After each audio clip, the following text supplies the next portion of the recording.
इंद्राक्षी जय अम्बे। इंद्राक्षी धाम में दर्शकों आप सभी का हम हार्दिक स्वागत करते हैं।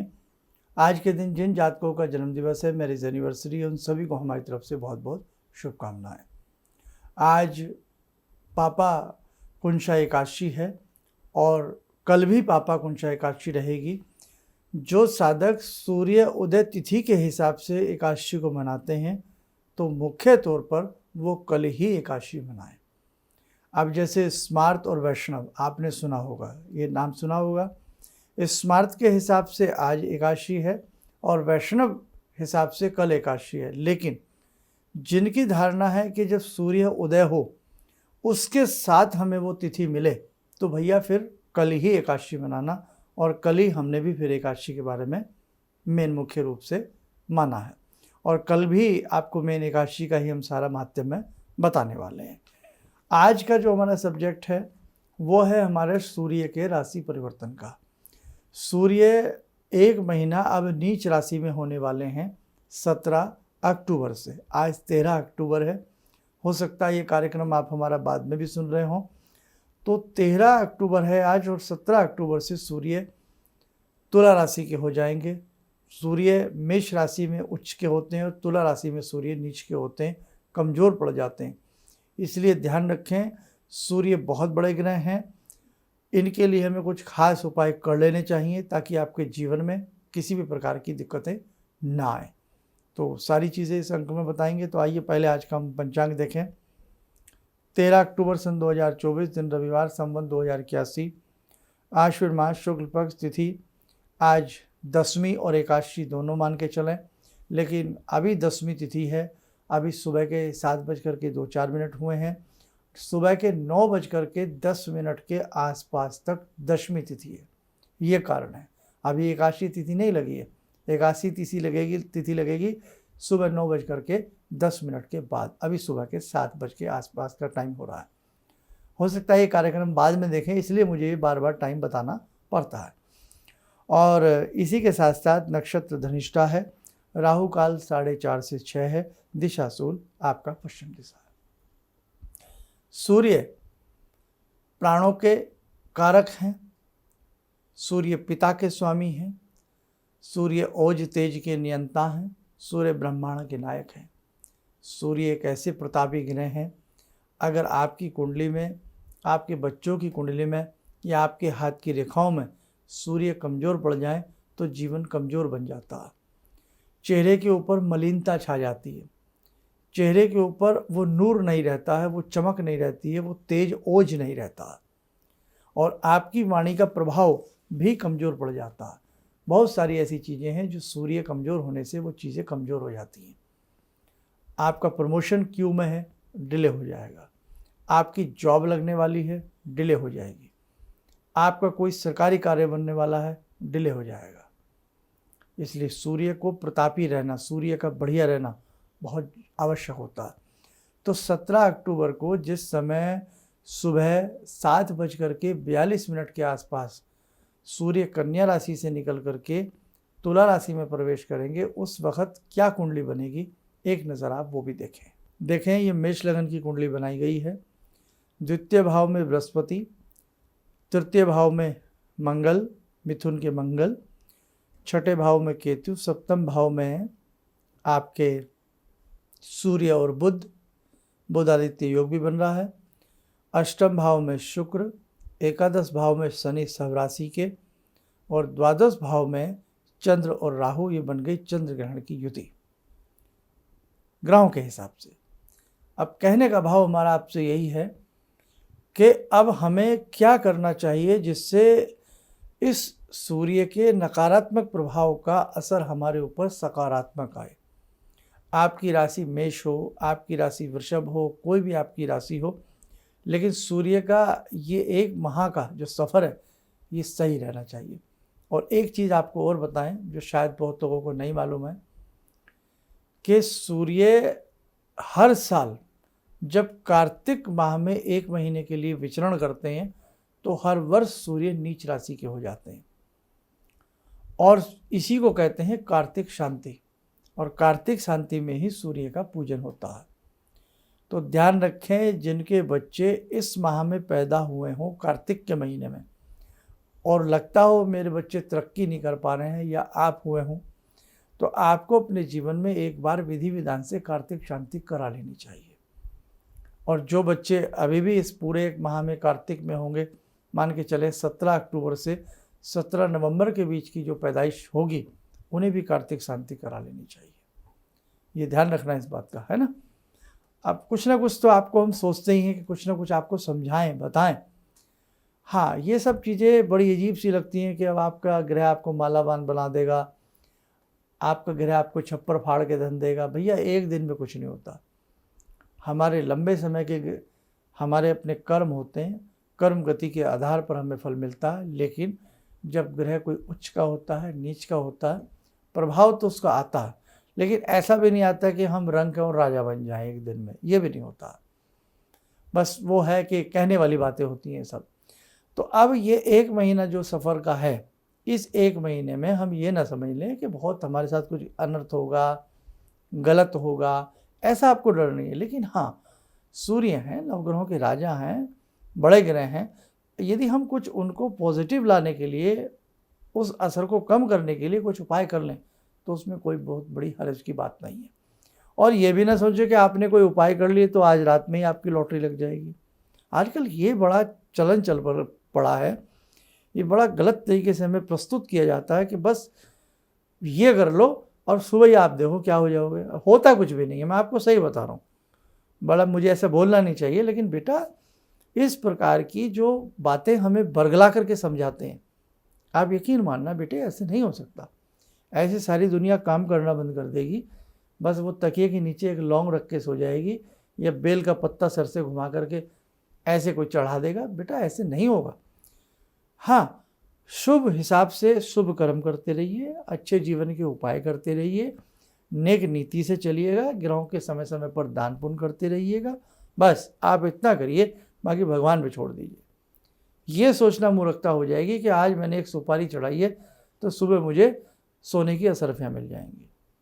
ये ऐसा ख्वाब कभी बेटा मत जीवन में देखना। आप कर्म करते चलो। श्रीमद् भागवत गीता कितना प्यारा ग्रंथ है हमारा। श्रीमद् भागवत गीता में भगवान श्री कृष्ण ने स्वयं कहा है, क्या कहा है भगवान ने? कर्म करिए, फल की इच्छा मत रखिए। फल तो मिलेगा, अच्छा कर्म करोगे मिलेगा, लेकिन ये नहीं कि इधर गीता पढ़िए और उधर समझो कि सुबह ही कृष्ण जी आ जाएंगे, बोल बेटा क्या चाहिए। तो बेटा आप पढ़े लिखे लोग हो, थोड़ा दिमाग से समझो। अगर किसी के यहाँ जॉब करते हैं तो भी 30 दिन के बाद सैलरी मिलती है। एक बच्चे को डिग्री पाने के लिए कम से कम 15, 16, 17 साल देने पड़ते हैं। ये नहीं होता कि बच्चा पैदा हुआ नहीं और LKG में गया नहीं और कल ही आकर के कॉलेज विश्वविद्यालय की उसको डिग्री मिल जाएगी। हर चीज़ समय मांगती है, हर चीज़ समय मांगती है। इसलिए उपायों में भी पेशेंस रखा करें। कोई साधना करते हैं बहुत लोग, कोई भी आपको लालच दे देगा, बस ये साधना कर लो, बस ये देखो, बस कल ही लक्ष्मी आके बोलेंगी बोल तुझे क्या चाहिए। बेटे ऐसा नहीं होगा। आपकी साधना किस प्रकार से चल रही है, आप कैसा मंत्र पढ़ रहे हैं, मंत्र में कोई त्रुटि तो नहीं हो रही। बहुत सारी बातें आपको समझनी पड़ेंगी। खैर, आपका समय ले लेता हूँ बीच में। अब ये सूर्य के लिए हमें क्या करना चाहिए जिससे आपके ऊपर कोई प्रभाव नकारात्मक ना आए, नारायण की कृपा आपको प्राप्त हो। तो 4 रविवार बेटा संभव हो आदित्य हृदय स्तोत्र पढ़ लेना, और जो साधक स्तोत्र आदि ना पढ़ पाते हों या दोनों ही चीज़ें कर लेना, स्तोत्र भी और जो भी बता रहा हूँ। क्या आप एक काम करना, 5 किलो गेहूँ ले लेना। ये मैं अक्सर बताता होता हूँ। 5 किलो गेहूँ ले लेना रविवार के दिन। सुबह सुबह घर से कहीं बाहर निकलना, जहाँ पक्षी आपको दिखाई दें या कोई ऐसा ग्राउंड हो, कोई ऐसा स्थान हो जहाँ हम कोई चीज़ डाल सकें आराम से पक्षियों के लिए। पक्षी सेवा है, पक्षियों का भंडारा होता है। तो आप क्या करें, वो गेहूँ मन ही मन ओम सूर्याय नमः बोल करके पहले 5 मुट्ठी डालें। कितनी मुट्ठी? 5 मुट्ठी। ओम सूर्याय नमः, ओम सूर्याय नमः, ओम सूर्याय नमः, ओम सूर्याय नमः 5 मुट्ठी डालें। पूर्व दिशा की तरफ मुँह करके डालें, और बाकी फिर जो आपके पास बचा हुआ गेहूँ है वो आप वहीं डाल दें। अब हमने 5 ही क्यों करवाई? आप सोचोगे भाई ये क्या बात हुई। सूर्य को केवल 12 राशियों में से एक ही राशि प्राप्त है, सिंह राशि, और सिंह राशि का जो स्थान आता है वो 5वां आता है। पहली राशि मेष है, आप जानते ही होंगे। दूसरी राशि वृषभ है, तीसरी राशि मिथुन है, चौथी राशि कर्क है, कैंसर है, और 5वीं राशि लियो सिंह राशि है। सूर्य और चंद्रमा 2 ग्रह ऐसे हैं, इन्हें केवल एक एक राशि प्राप्त है। बाकी राहु केतु को छोड़ करके अन्य सभी ग्रहों को, राहु केतु तो छाया ग्रह हैं, मेन हमारे 7 ही ग्रह होते हैं, ये 2 शैडो ग्रह होते हैं, राहु और केतु। बाकी अन्य ग्रहों को 2-2 राशियाँ मिली हैं। शुक्र को 2 राशि मिली है, बुध को 2 राशि मिली है, बृहस्पति को 2 राशि मिली है, शनि को 2 राशि प्राप्त है, मंगल को 2 राशि प्राप्त है, सूर्य और चंद्रमा को एक एक राशि प्राप्त है। तो वो 5 वाली बात जो थी वो ये थी। तो 4 रविवार आपको ऐसे 5-5 किलो गेहूँ लेना है, पक्षियों को डाल देना है। और बेटे, जीवन में हम किसी के काम आए, उपाय हमेशा ऐसा करना जो किसी को नुकसान ना दे। हमेशा जीवन में ध्यान रखना, हम एक बाज़ार से सब्जी भी खरीदते हैं ना, तो चारों तरफ से देखते हैं आलू को, बैंगन को, कि कहीं से काड़ा तो नहीं है, ख़राब तो नहीं है, तब लेते हैं। ऊपर से तोल मोल भी करते हैं। ऐसा कभी मत समझ लेना कि किसी को भी आपने यूट्यूब में सुना या कहीं भी सुना और उपाय करने लग गए। ये ना हो कि आपके उपाय से किसी को नुकसान हो। आप इस उपाय में जो हमने बताया तो किसी को भोजन दे रहे हैं आप। कई बार आप देख लेते हैं, कुत्ते को खूब तेल लगा करके रोटी खिलाएं, गले की समस्याएं, कंठ के रोग कुत्ते को हो जाते हैं। कच्चा तेल हम ही कैसे खा सकते हैं भैया? हम भी चाहते हैं हमारी रोटी के ऊपर कोई देसी घी लगाए, रोटी भी गर्म हो, और कुत्ते को हम ठंडी रोटी खिलाएं, ऊपर से तेल लबालब लगा दें, और तेल भी किस क्वालिटी का है क्या नहीं है। कुत्ते को गले के रोग हो जाते हैं, पैर तक उसके तिरछे हो जाते हैं। तो इसलिए ध्यान रखना, कोई ऐसा उपाय जीवन में मत करना जिस उपाय को तुम्हें संदिग्ध हो, तुम मन में तुम्हें भ्रम आ रहा हो उपाय करते समय, और तुम्हें यही ना समझ में आ रहा हो इस उपाय का मतलब क्या है, इस उपाय से क्या फ़ायदा है। अब जैसे मैंने भी कहा कि भाई आपको गेहूँ लेना है, पक्षियों को डालना है, क्लियर कट है, समझ में आता है। दाना पक्षी चुगते हैं और गेहूँ पक्षी को खिलाना है, कोई भी पक्षी खाए उसमें कोई हर्ज नहीं है। अपने हाथ से आप खरीद के लाए हो, अपने हाथ से उसको डाल रहे हो। लेकिन अगर मैं कहूँ अजीबोगरीब से उपाय बताऊँ, तो बेटे जीवन में कभी मेरी भी बात पे मत मानना। आप गलत काम कभी मत करना। चौराहे पे जाओ, कांच को तोड़ करके चौराहे पर रखाओ, ओम घूम घा बोल करके रखाओ। आपको मालूम है वो कांच किसी के पैर में चुभ सकता है? आपको मालूम है वो कांच किसी के साइकिल को, किसी मुसाफिर की गाड़ी में पंचर का काम कर सकता है? चौराहे पे जाओ, कीले डालाओ। क्यों भैया? चौराहे पर जाओ, लाल सिंदूर डाला। लाल सिंदूर भगवान को चढ़ाते हैं, आप चौराहे पर डाल रहे हैं। कभी बेटा ऐसे उपाय मत करना। बस आज ये 2 ही उपाय सूर्य के आप कर लो। आदित्य हृदय स्तोत्र पढ़ लेना संडे के दिन, और ये 5 किलो गेहूँ 4 रविवार डाल देना। ये भी आपसे ना हो तो एक उपाय और बता देता हूँ, केवल 5 मुट्ठी अनाज आप अपनी छत पर डाल देना रविवार के दिन, ओम सूर्याय नमः बोल करके। और सूर्य का बीजात्मक मंत्र भी पढ़ सकते हैं यदि आदित्य हृदय स्तोत्र आपसे नहीं पढ़ा जाता। ओम ह्रीं सूर्याय नमः, ओम ह्रीं सूर्याय नमः, ओम ह्रीं सूर्याय। क्लियर? अब इससे ज़्यादा क्लियर तो मैं नहीं कर सकता, इतना आप करिएगा। अब फिर वहम करोगे आप, रोना तो यही तो बात का है। फिर कहोगे कि किसी ने कहा, किसी वीडियो में सुना था, कहीं पढ़ा था, छत पे अनाज नहीं डालते। मतलब कान पकड़ने वाली स्थिति हम लोगों की हो जाती है। बेटे अपना कॉमन सेंस कहाँ गया आपका? आपका माइंड अपना कहाँ गया? जंगल छोड़े हम लोगों ने, सारे जंगल काट के हम लोग यूज कर गए। सब में प्लॉटिंग होती जा रही है, रात दिन जंगल का कटान हो रहा है। प्लॉटिंग हो रही है नहीं हो रही है? जनसंख्या बढ़ती जा रही है नहीं जा रही है? जब हमने पशु पक्षियों के स्थान हमने छीन लिए, हमने पक्षियों के पेड़ काट डाले, कॉलोनियाँ बसा डाली, पक्षी कहाँ जाएंगे? फिर कहाँ पक्षी मिलेंगे? और उसमें भी वहम करो कि छत पे दाना ना डालो, फिर भैया कहाँ डालोगे? तो बेटा ये बेकार की बातें हैं, बिल्कुल फिजूल की बातें हैं। आप अपनी छत पर पक्षियों को दाना डाल सकते हो, ये बात मैं 30 साल से कहता आ रहा हूँ। अब देखो एक ही वीडियो में कितनी सारी बातें आ गई आपके साथ, समझ गए? तो इसलिए अपना थोड़ा सा दिमाग लगाया करो। ये नहीं कि किसी ने भी कुछ भी बोल दिया और हमने उसे एक्सेप्ट कर लिया। नहीं साहब, ऐसे नहीं होता। इसलिए बेटे पक्षियों को हम दाना छत पे डाल सकते हैं, कोई वहम नहीं, कोई डर नहीं मेरे बच्चों, किसी प्रकार का कोई वहम नहीं है। चलिए अब इनमें से जो भी आपको उपाय लगे उसे करने का प्रयास करें। आपके सूर्य भगवान आपको शुभ आशीष प्रदान करेंगे। रविवार के दिन 1 लोटा जल सूर्य भगवान को मीठा मिला करके पूर्व दिशा की तरफ मुख करके ओम सूर्याय नमः 5 बार बोल करके दे देना चाहिए। इस सूर्य का नकारात्मक प्रभाव आपके ऊपर नहीं आएगा। आइए समय चला आज की ध्यान साधना का जोड़ते हैं जगत जननी मंगल करणी भगवती जगदम्बा से। ॐ सिन्दूरारुणविग्रहां त्रिनयनां माणिक्यमूलस्फुरात् स्तारानायकशेखरं स्मितमुखी भापेन वाक्षोरुवां पाणिभ्यामलपूर्णरत्नचषकां रत्नोत्परां बिभ्रति सौम्यां रत्नघटस्थरक्तचरणां ध्यायेत्पराम् अम्बिकां खड्गं चक्रगदेषु चापपरिगान् शूलम्बुशोण्डिं शिरा शङ्खं संदधतीं करे स्त्रीनयनां सर्वाङ्गभूषावृतां नीलासमद्युतिमास्य पाददशकां सेवे महाकालिकां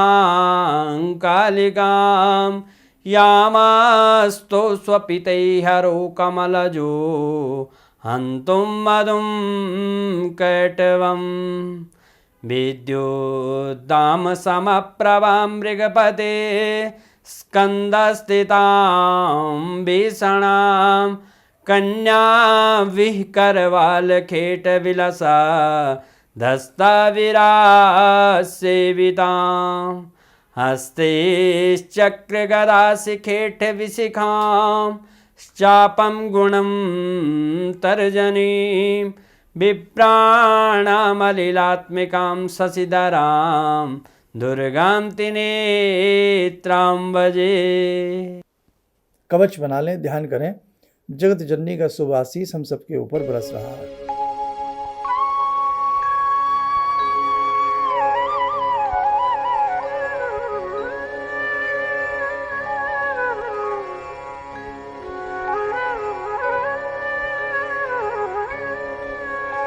ओम बोलते हुए नेत्र खोलें, सामान्य हो जाए। देखो साधकों, बहुत सारी ऐसी चीज़ें हैं जो समय समय पर आपको सीखनी और बतानी है। साधना आपकी कल से प्रारंभ हो गई होगी, बहुत अच्छी बात है।